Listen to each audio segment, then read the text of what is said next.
I was called an outsider, and when my grandfather gave me the first $50,000 for investments and later rewrote his will to me, my father was furious and acted decisively, but I was born into a family where my mere existence felt like a mistake.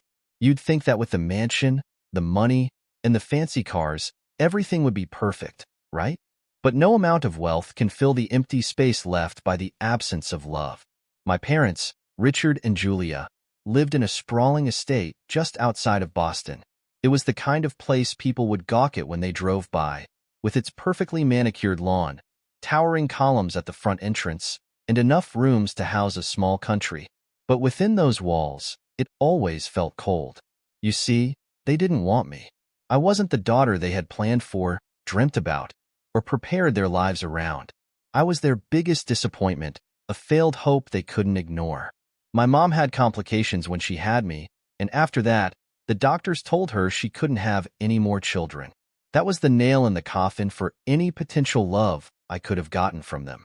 They wanted a little girl to dress up in frills and pink, but they got me instead, an unwanted son. From the moment I was born, I felt their disdain. They never said it out loud, at least not to my face, but I could sense it in the way they looked at me, or more often, how they didn't look at me. I was a shadow in that house, an afterthought. They always seemed to be busy with lavish parties, business trips, or weekend getaways, none of which included me. After kindergarten, they shipped me off to a private boarding school. Not because they thought I'd thrive there, but because they couldn't bear to have me around any longer. I can still remember the day they dropped me off. My dad barely even slowed down the car before ushering me out, not even bothering to help with my suitcase. My mom gave me a quick, obligatory peck on the cheek, but it felt more like she was swatting a fly. They didn't stick around for the tour, didn't meet my teachers, didn't even care to ask if I was scared or anxious. It was clear that their lives would be much more comfortable without me in it. The school was another nightmare entirely. You'd think that with all the money that place cost, it would have at least been a little welcoming. But no, the other kids there were just as cold and aloof as my parents. They came from families just like mine, all dripping in wealth and status, and they could sniff out that I wasn't one of them. Sure, I had the money, but I didn't have the charm, the polish, or the ease of fitting in. To them, I was an outsider. From the very first day, I was the target of whispered jokes, the kid who sat alone in the dining hall, and the one no one wanted to be seen with. I learned quickly that I shouldn't expect kindness from anyone. Teachers overlooked me, classmates avoided me, and I had no one to turn to. But if there was one silver lining in all of this, it was my grandfather, Edward. He was my dad's father, and unlike my parents, he actually cared about me. He wasn't a perfect man by any means. He had his flaws, like his obsession with order and discipline, but he never made me feel like I was an inconvenience. In fact, he seemed to be the only one who saw me. When I was younger, I spent summers at his house in Vermont. It wasn't nearly as extravagant as our estate, but it was a real home. It was cozy, with creaky floorboards, mismatched furniture, and the smell of freshly baked bread always lingering in the air. My grandfather would spend hours teaching me things: how to fish, how to build a fire, and how to make the perfect cup of tea. He wasn't a man of many words, but when he did speak, he always had something important to say. He once told me that life wasn't about how much money you had, but about the kind of person you were. Those words stuck with me. Grandfather was the only person who treated me like I mattered. Every year, I looked forward to those summers, away from the coldness of my parents and the cruelty of school. He never told me outright, but I think he knew what I was going through. He'd seen the way my parents treated me, and I think it hurt him more than he let on. But instead of complaining or confronting them, he did what he could to show me love in his own way. It wasn't big or flashy, but it was steady and dependable, something I desperately needed. I dreaded the day when summer would end, and I had to go back to my parents and that awful school. But no matter how much I begged or pleaded, I always ended up back in that mansion, with parents who barely acknowledged my existence. They never visited me at school, never attended any events, and when I did come home during the holidays, it was clear that they didn't want me there. My mom would spend most of her time at some charity event or another, and my dad would lock himself in his office, pretending to be busy with work. But the worst part wasn't their indifference. It was the feeling that I wasn't supposed to be seen. Whenever they did have to interact with me, it was always in passing, like I was a servant or an employee they had to tolerate. They made it clear that I shouldn't interfere with their lives. My mom once told me that she had given up so much because of me, and that I should be grateful for everything I had. But what did I have, really? A fancy house, expensive clothes, and endless loneliness. I guess that's why I poured so much of myself into my studies. If no one else was going to see me, at least I could prove to myself that I was worth something. I became obsessed with excelling, not because I wanted to impress my parents, they couldn't care less, but because it was the only thing I had control over. I wasn't the most popular kid, or the most athletic, or the most charismatic, but I was smart, really smart. And in some strange way, that was my armor. Whenever things got too tough at school, I'd retreat into my books. I didn't care that no one wanted to sit with me at lunch. I didn't care that I never got invited to any parties. I didn't care that my parents never asked about my grades. I had built a wall around myself, and within that wall, I was safe. I had my own world of facts and knowledge, where people couldn't hurt me, and where I didn't have to feel like a failure. But as much as I tried to insulate myself, the cracks were always there. There were nights when I'd lay in bed, staring at the ceiling, wondering why I wasn't enough. What was so wrong with me that my own parents didn't want me? Why couldn't they just love me, or at least pretend to? It's hard not to let those thoughts eat away at you. Even though I tried to tell myself that I didn't need them, the truth was, I did. Every kid needs their parents, even when their parents don't need them. The years went by in a blur of isolation and quiet resentment. I grew taller, my voice deepened, and my face lost its babyish roundness. But inside, I was still that little boy waiting for his parents to notice him. They didn't, of course. Even when I won academic awards, even when I graduated with honors, they barely seemed to care. My grandfather, on the other hand, was always there, sending me letters of encouragement, telling me how proud he was. His letters became my lifeline, the only connection I had to someone who cared. He couldn't visit often, his health wasn't what it used to be, but he made sure I knew I wasn't completely alone. I don't know how I would have survived those years without him. After high school, things started to change, though not because of my parents. They stayed the same. But I had a plan.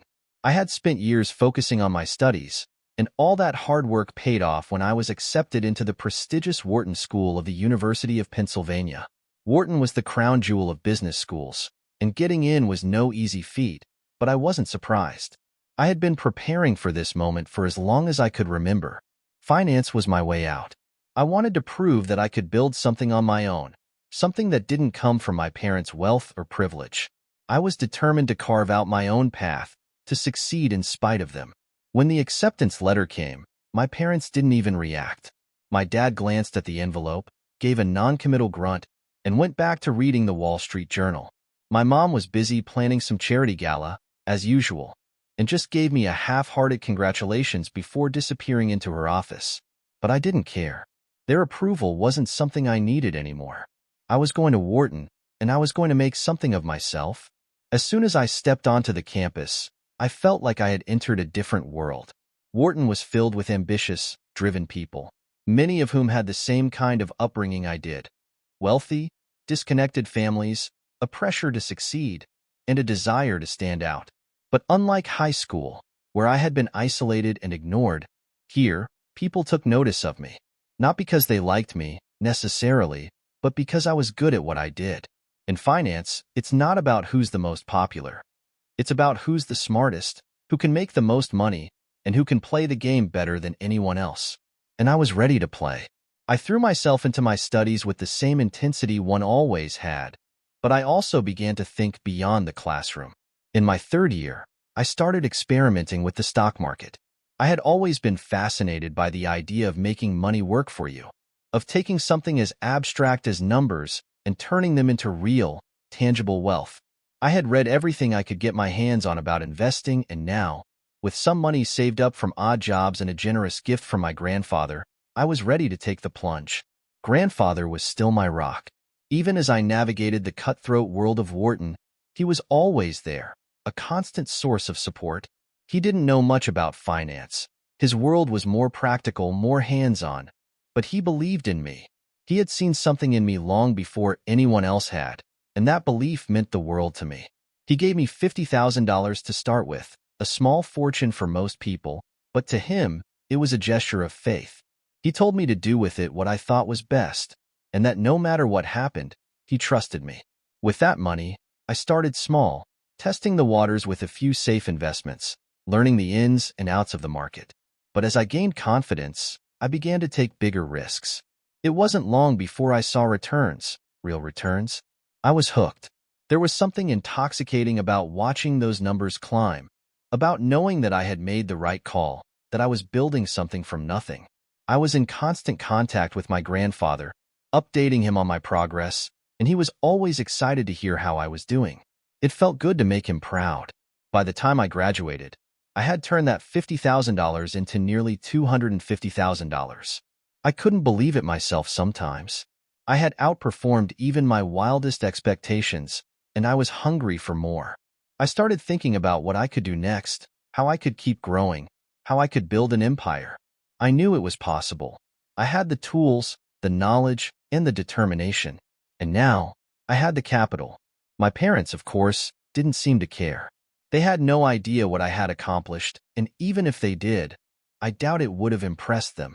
To them, money was something they had in abundance, and they assumed I'd just coast along on their fortune like everyone else in their social circle. But I didn't want their money. I wanted my own.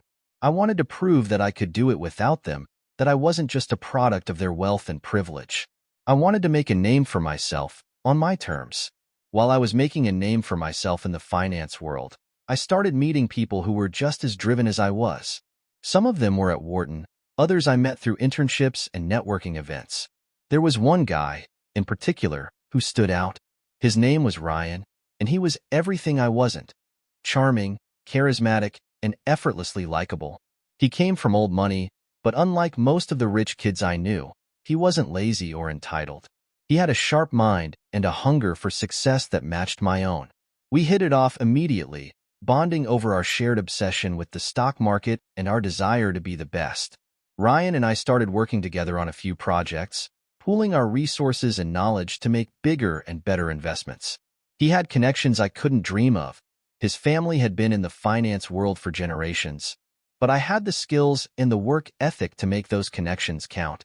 Together, we were unstoppable. By the time I was 24, we had built a portfolio worth over $1 million, and we were just getting started. But with success came complications. Ryan was great at what he did, but he was also reckless. He loved the thrill of the game. The bigger the risk, the better. I tried to temper his enthusiasm, to keep us grounded, but there were times when I couldn't rein him in. He wanted more, faster, and he didn't care how he got it. There were moments when I wondered if we were pushing too far, if we were taking on too much, but the money kept coming, and it was hard to argue with results. My relationship with my parents remained as strained as ever. They knew I was doing well. Rumors of my success had started to make their way through the family and their social circles, but they still didn't seem to care.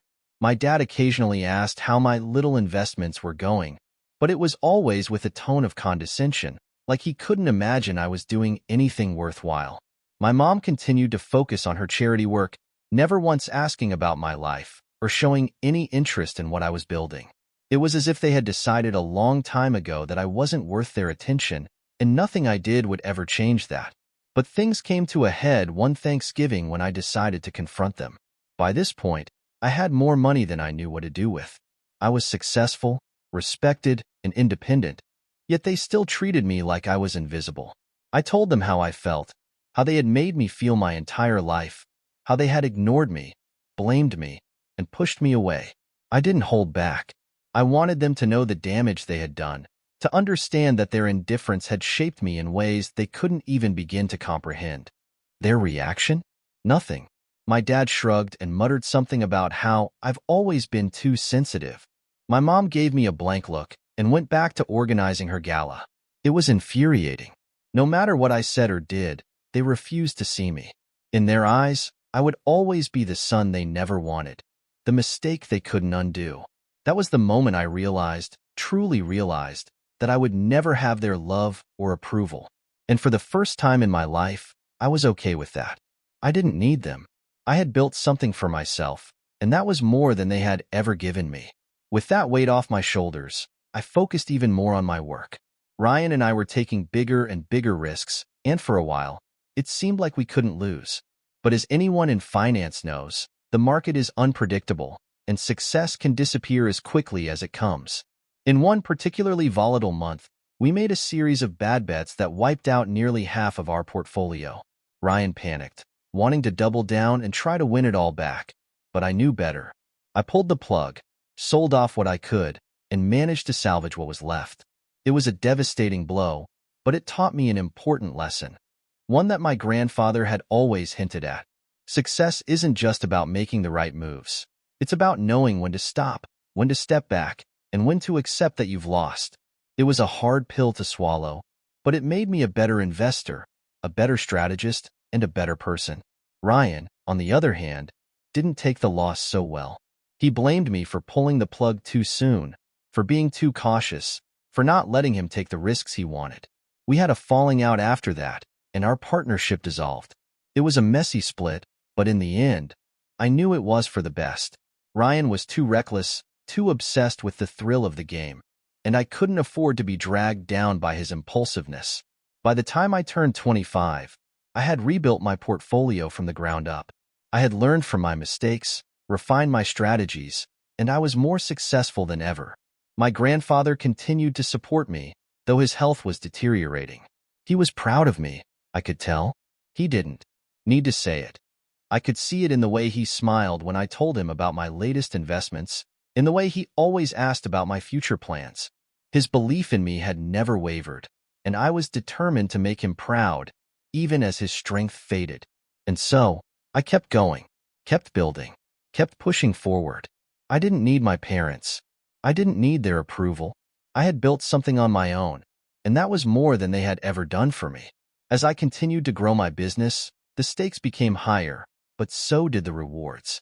After parting ways with Ryan, I was determined to strike out on my own, and it paid off.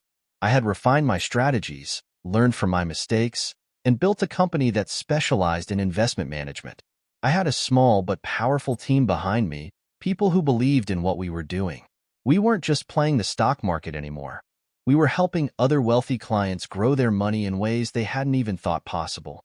The portfolio I managed had grown to several $1,000,000, and my name was starting to get some recognition in financial circles. It was during this time that I met Lauren. She was different from anyone I had ever known. Sharp, ambitious, and, like me, driven by the need to prove herself. We crossed paths at an investor summit in New York. She was an independent investor, coming from an old money family, but unlike most of the spoiled, entitled people I'd met in her position, she wasn't content to live off her family's wealth. She was building something of her own, much like I was, and she had a reputation for being brilliant with startups and tech investments. Lauren intrigued me from the start. She had an energy about her, a confidence that came from knowing exactly who she was and what she wanted. At first, we talked business, exchanging ideas and contacts. She was impressed by what I had built, and I admired the way she handled herself in a room full of powerful men who clearly underestimated her. But as we spent more time together, it became clear that this was more than just a professional connection. We started seeing each other outside of the conferences and meetings, getting dinner, talking late into the night about our dreams and ambitions. She was as driven as I was, and for the first time in my life, I felt like I had met someone who truly understood me. Our relationship grew quickly. We shared a lot of the same values, the same goals, and we pushed each other to be better. It wasn't long before Lauren became a central part of my life, not just in business but in everything. We started making investments together, combining our skills and resources to take on bigger opportunities. We were a power couple, and everyone in the finance world started taking notice. But even as my personal and professional life flourished, there was a shadow growing in the background. My grandfather's health. I hadn't seen it at first. He was always so strong, so full of life. But in the months leading up to his death, I noticed subtle changes. He seemed tired more often, his usual vigor replaced by a quiet exhaustion. He brushed it off when I asked, telling me it was nothing, just old age catching up with him. But deep down, I knew something was wrong. He didn't want to worry me, and I respected his privacy, but I wish now that I had pushed harder. I wish I had known. One afternoon, I got the call that changed everything. My grandfather had passed away. It was sudden, at least to me. He had been battling an illness, cancer, the doctors said, that he hadn't told anyone about, not even me. It was advanced, and by the time it took him, there was nothing anyone could do.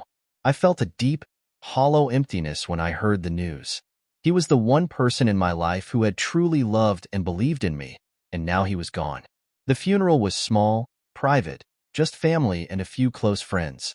I stood there, surrounded by people I didn't care about, my parents included, and felt the weight of my grief and loss press down on me. My parents, of course, were there, playing the part of the dutiful son and daughter-in-law. But it was all a show.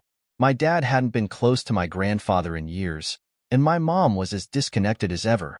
They barely spoke to me during the whole thing, and when they did, it was in that same condescending tone I had grown so used to.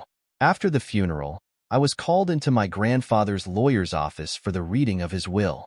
I hadn't thought much about it, assuming he'd leave most of his estate to my father.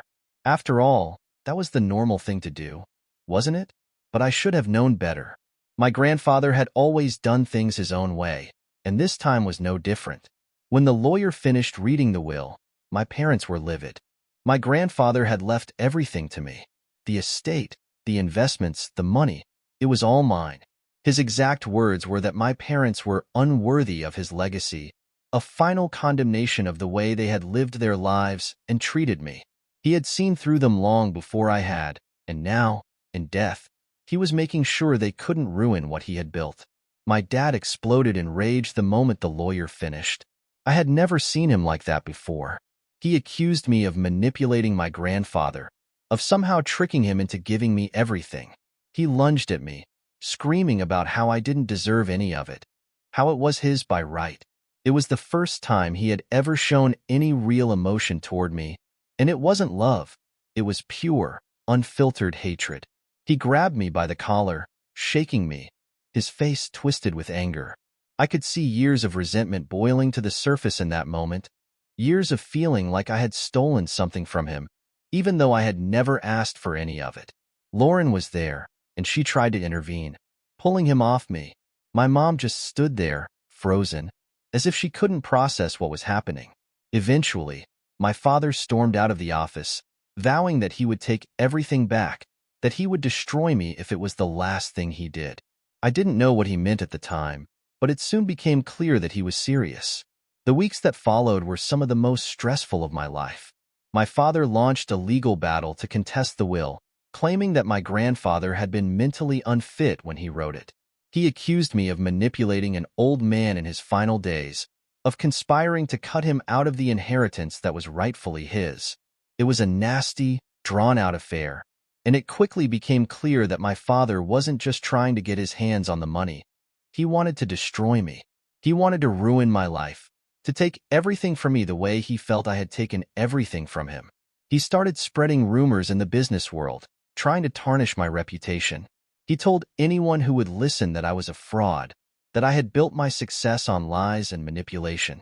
He even went after Lauren, accusing her of being in on it, of using me to get access to my grandfather's fortune. It was a nightmare. Every day, it felt like there was some new scheme, some new attack designed to break me down. But Lauren and I stood firm. Lauren was my rock through all of this. She knew my father's game and wasn't about to let him win. Together, we fought back, both in court and in the business world. We hired the best lawyers, who quickly dismantled my father's case. The will was ironclad. My grandfather had been of sound mind, and there was no evidence to support my father's claims. Legally, he didn't stand a chance, but that didn't stop him from trying to destroy me in every other way he could think of. My father's attempts to smear me in the business world didn't go as planned. For every lie he spread, I had a team of people who could counter it with the truth. I had built my company on a solid foundation, with real results and real success, and no amount of rumors could change that. In fact, his desperate attempts to bring me down only made me stronger. People started to see through his lies, and soon enough, it was his reputation that was in tatters, not mine. Lauren and I continued to build our business. taking on new clients and expanding into new markets. Every time my father tried to throw another obstacle in our way, we found a way around it. It wasn't easy. There were sleepless nights, endless stress, and moments when I wondered if it would ever end. But we kept going. Together, we were unstoppable. The final blow came when my father tried to seize control of my grandfather's estate. He claimed that, as the rightful heir, he should be in charge of managing it, but the courts didn't agree. The estate was mine, just as my grandfather had intended, and no amount of legal wrangling could change that. When the final ruling came down, my father was furious. He stormed out of the courtroom, shouting that he would never forgive me, that I was dead to him. It hurt, but by that point, I had come to terms with who my parents were. I didn't need their love or approval anymore. I had Lauren, I had my business, and I had the life I had built for myself. In the end, my father's schemes failed. He couldn't take my company, he couldn't take my inheritance, and he couldn't take Lauren from me. Together, we had weathered the storm, and we were stronger for it. We continued to build our lives, growing our business and planning our future together. My father eventually disappeared from my life entirely, retreating into the shadows where he had always been most comfortable. My mom, as always, remained distant, more concerned with her social obligations than with the family she had lost. But I had one, not just in the courtrooms or the boardrooms, but in life. I had built something real, something that was mine, and no one could take that away from me. Even after the court had ruled in my favor, I should have known that my father wouldn't just disappear. He was the kind of man who couldn't stand to lose, who saw defeat as a personal insult. And losing to me, his son, the one he had never wanted, was too much for him to bear. I didn't realize it at the time, but he had been working behind the scenes, orchestrating a plan to destroy everything I had built. It started with small things that I didn't notice at first. A few of our clients began to pull their investments, citing vague concerns about the market. Some deals that had been locked and suddenly fell through at the last minute. It was frustrating, but not unusual in the volatile world of finance. I chalked it up to bad luck and moved on. But then the pattern became more pronounced. More clients left, contracts that should have been airtight were inexplicably voided, and rumors began to spread about my company's stability. Lauren and I started to dig deeper, and what we found shocked us. It turned out that several of the businesses we were dealing with were not legitimate at all. They were front companies, created for the sole purpose of destabilizing my business. And behind them, pulling all the strings, was my father. He had set up a series of shell companies, designed to look like legitimate investors and business partners. These companies had infiltrated my client base, posing as new investors or strategic partners, only to undermine our operations from within. The goal was clear. My father wanted to sabotage my business, to bleed it dry from the inside out. It was a classic financial fraud scheme, but executed on a personal level, with all the bitterness of a father who had been humiliated by his son. The front companies had been strategically placed to look legitimate. They operated through intermediaries, often using offshore accounts and holding companies to mask their true origins. On paper, everything looked above board. But as Lauren and I started pulling on the threads, the entire web of deceit began to unravel. The companies were all linked back to a single source, a holding company based in the Cayman Islands. And that holding company, we discovered, had ties directly to my father's personal finances. It was a sophisticated operation, designed to create just enough chaos to destabilize my company without drawing too much attention. But my father had underestimated me. He thought I would crumble under the pressure, that I wouldn't be able to trace the fraud back to him. He thought I was still the same kid he had ignored and belittled all my life. But I wasn't that kid anymore. I had spent years studying finance, mastering the very systems he was trying to use against me. I knew how to expose him. Lauren and I spent weeks gathering evidence. We went through every contract, every deal, every transaction that had been affected by the front companies. We hired forensic accountants to trace the money flows, following the trail through a labyrinth of offshore accounts and shell corporations. It was a painstaking process, but in the end, we had a mountain of evidence that clearly pointed to my father as the mastermind behind the scheme. With everything in hand, we filed a lawsuit against my father for financial fraud. It was a bold move, but I knew it was the only way to stop him. He had crossed a line, and I wasn't going to let him get away with it. The trial was going to be a battle, but I was ready. I had been preparing for this my entire life, even if I hadn't known it at the time. The trial was a media circus. My father, once a respected businessman, was now the defendant in a high-profile case of financial fraud. The courtroom was packed with reporters, lawyers, and curious onlookers, all eager to see the drama unfold. My father sat there, defiant as ever, refusing to acknowledge me. To him, I was still nothing, still the son he had never wanted. But I was no longer seeking his approval. I was there to hold him accountable for his actions. The prosecution laid out the case in meticulous detail. They explained how my father had used his wealth and influence to create a network of shell companies, all designed to siphon money out of my business and ruin my reputation. They showed the paper trail, the offshore accounts, the fraudulent contracts. It was all there, laid bare for the world to see. And as the evidence mounted, it became clear that my father had gone to extraordinary lengths to try and destroy me. The defense tried to paint a different picture. They claimed that my father had been manipulated, that he had been acting out of desperation, driven by emotional distress over the loss of his father. They tried to argue that he wasn't in his right mind when he set up the scheme, that he had been pushed to the edge by years of emotional strain.